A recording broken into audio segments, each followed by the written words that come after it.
L'escalade, vous connaissez tous.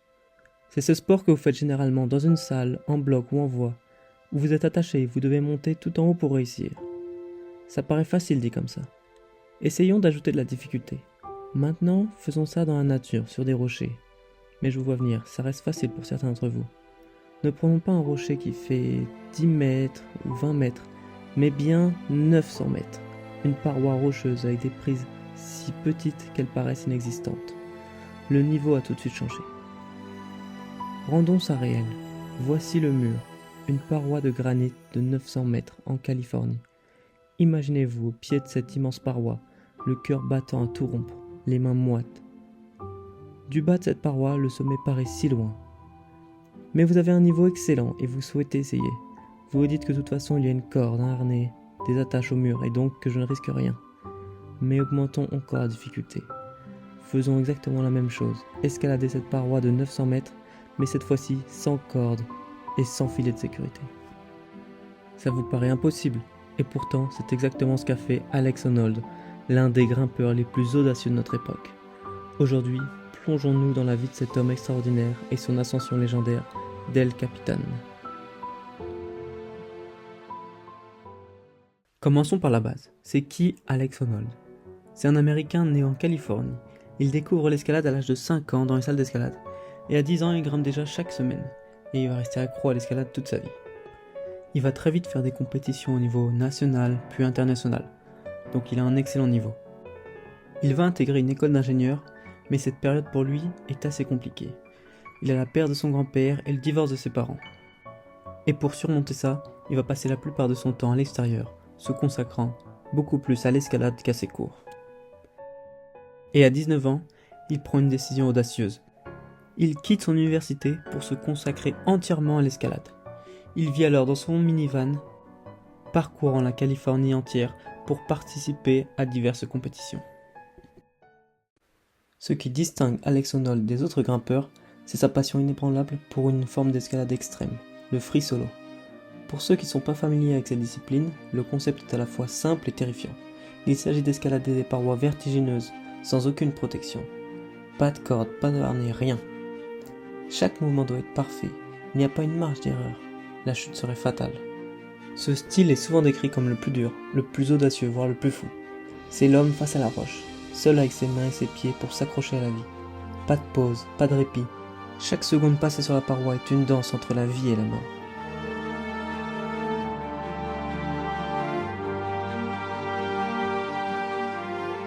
Chaque ascension est un jeu de survie.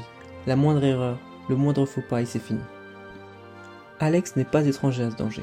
Il a déjà réalisé plusieurs ascensions en free solo, défiant des parois que d'autres ne gravieraient jamais sans protection. Mais depuis des années, un rêve l'obsède, El Capitan. Ce monolithe de granit, qui s'élève à plus de 900 mètres dans le parc national de Yosemite, est l'une des parois les plus emblématiques au monde. La gravir en solo intégral serait un exploit sans précédent. Pendant des années, Alex a repoussé ce projet. Chaque saison, il se disait « l'année prochaine ». Mais cette fois, il a décidé que ce serait la bonne. L'ascension d'El Capitan allait devenir une réalité.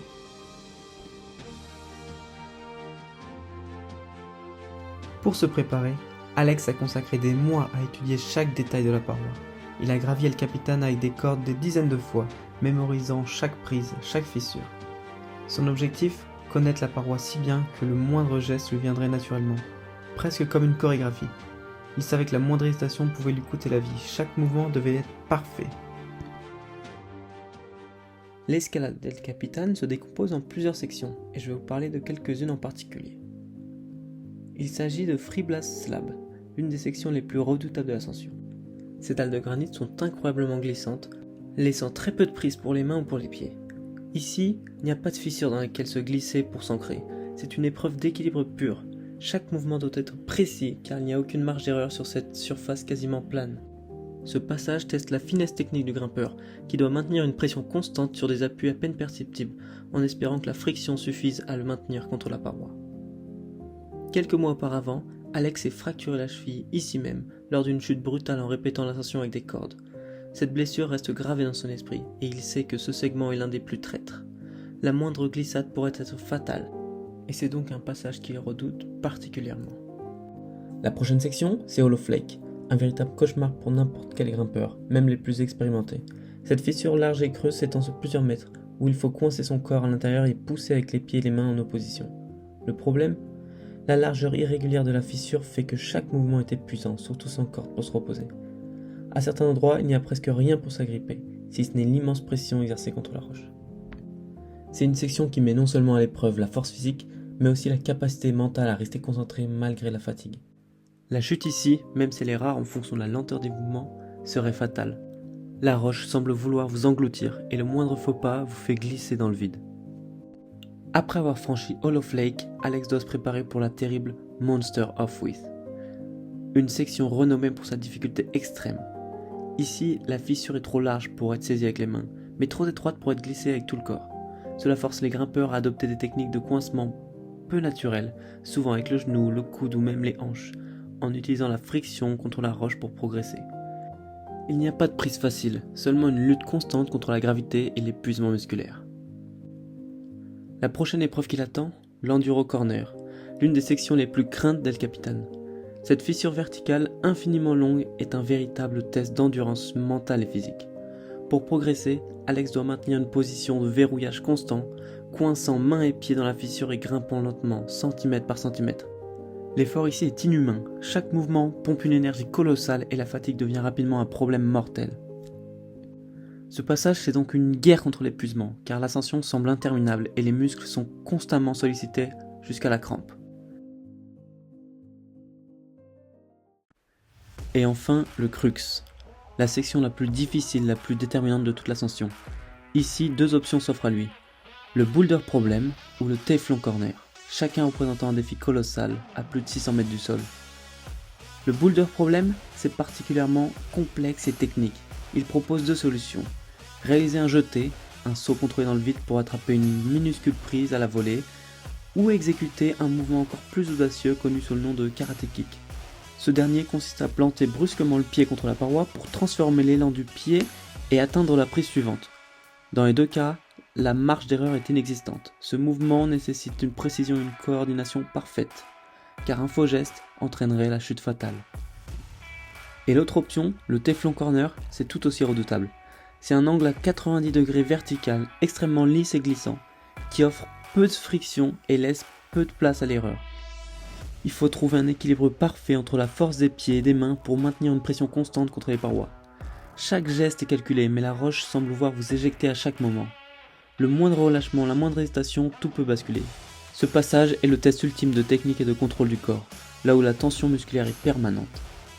Les deux sections incarnent la quintessence du défi, et pour Alex, choisir l'une ou l'autre est une décision qui pourrait sceller son destin. Traverser le crux signifie avoir franchi le point de non-retour dans cette ascension légendaire. Et après des mois de préparation, Alex se tient enfin au pied d'El Capitan. Il sait qu'aujourd'hui, c'est le jour où tout se joue. Les premières lueurs de l'aube commencent à illuminer la paroi de granit. L'air est calme, et Alex se prépare dans le silence, seul avec ses pensées. Il sait que chaque décision prise aujourd'hui pourrait le mener au sommet ou dans le vide. Alex démarre avec confiance, mais aussi avec une concentration absolue. Les premiers mètres sont fluides et comme une danse dans la roche. Alex atteint rapidement Freeblast Slab, une des sections redoutées, surtout après sa fracture de la cheville quelques mois plus tôt. Ses pieds glissent légèrement sur la surface lisse. Il ajuste son corps, cherchant la moindre accroche. Chaque geste est contrôlé, chaque respiration mesurée. Le moindre faux pas pourrait signifier la fin de l'aventure avant même d'avoir commencé. Il franchit la première épreuve, une tension monte. Une étape de franchie, mais le chemin est encore long. Il entre dans Hollow Flake, une partie extrêmement épuisante. C'est littéralement juste une fissure géante jusqu'en haut de la section. Tout ce qu'il a à faire, c'est à monter petit à petit, doucement mais sûrement. C'est technique, mais c'est surtout très épuisant. Et c'est pas bon pour la suite de l'aventure. Et ça tombe bien parce qu'après, on retrouve la section Monster of With, qui est encore plus épuisante et encore plus terrible. C'est une gigantesque fissure, trop large pour mettre ses mains, mais pas assez pour mettre tout son corps. Il coince son genou, ses coudes, même ses hanches pour avancer péniblement. Et la fatigue musculaire se montre, mais la chute n'est pas une option. Et il continue pour atteindre la section la plus difficile d'El Capitan, le Crux. Et là, on avait dit 2 options pour lui, le Boulder Problem ou le Teflon Corner. Et après avoir testé pendant plusieurs mois les 2 options et les options les plus simples, il a finalement choisi de partir sur le Boulder Problem avec le Karate Kick. La manœuvre qui est assez risquée, mais qui est la plus sûre pour lui après avoir essayé de nombreux essais. Il prend une grande inspiration et il exécute le mouvement avec une précision parfaite. Les muscles tendus, il réussit la manœuvre d'une habileté impressionnante. Le passage le plus redouté est derrière lui, mais l'ascension est loin d'être terminée. Il lui reste un tiers à effectuer avant d'arriver en haut. Il est pour l'instant à 600 mètres et il souhaite atteindre les 900 mètres d'El Capitan. L'un des derniers challenges d'Alex, c'est l'enduro corner dont on a parlé plus tôt. C'est littéralement une guerre d'endurance. À 700 mètres en haut du sol, cette section est une fissure verticale qu'il doit grimper en opposition, poussant ses mains et ses pieds contre la paroi de la fissure pour se hisser. Chaque muscle est sollicité à son maximum. La douleur dans les bras et dans les jambes devient insupportable, mais il n'y a aucun moyen de s'arrêter. L'épuisement pourrait prendre le dessus à tout instant. La tension est telle qu'il pourrait lâcher prise à tout moment. Le silence devient presque assourdissant. Chaque mouvement résonne dans ces gigantesques roches. Alex doit conserver la fluidité de ses gestes tout en luttant contre la fatigue qui le ronge. Chaque poussée est une lutte contre ses limites physiques et mentales. La gravité ne lui fera pas de cadeau. Le sommet est encore loin. Mais il sait qu'à ce stade, c'est plus une simple question de force, mais surtout de mental. La paroi est interminable, mais il ne doit pas lâcher, il ne doit rien lâcher.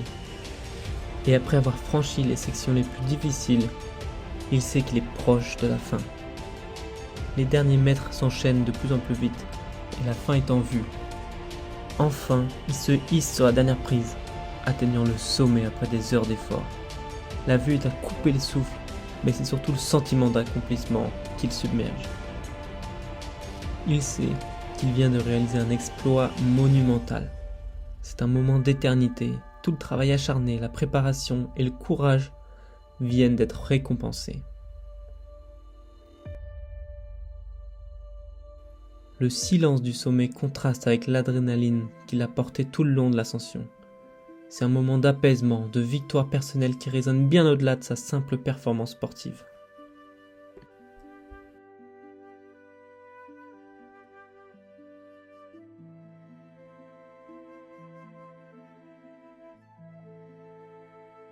Et grâce à cet exploit, Alex est devenu bien plus qu'un grimpeur. Il est devenu une source d'inspiration pour tous ceux qui rêvent de repousser leurs limites. Son histoire nous rappelle que, avec de la détermination et du courage, tout est possible.